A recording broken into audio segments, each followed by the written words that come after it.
বেড়া নির্মাণ করতেছে না, এখন একটা অবস্থায় আছে, স্থিতি অবস্থায় আছে। প্লাস আমরাও বলছি যে আগামী মাসে ডিজি পর্যায়ে বিজিবি এবং বিএসএফ এর ডিজি পর্যায়ে একটা মিটিং আছে, ওই মিটিংয়ে এইগুলি আলোচনা হবে।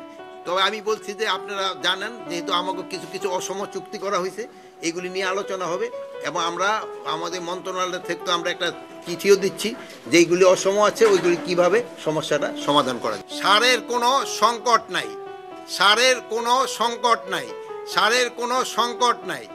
আর যদি কেউ সারের কৃত্রিম সংকট করার চেষ্টা করে, আমি আইন শৃঙ্খলা বাহিনী এবং ডিভিশনাল কমিশনার সাহেব আছে, তাদের বলবো তাদের এগেনস্টে প্রপার অ্যাকশন নেওয়ার জন্য।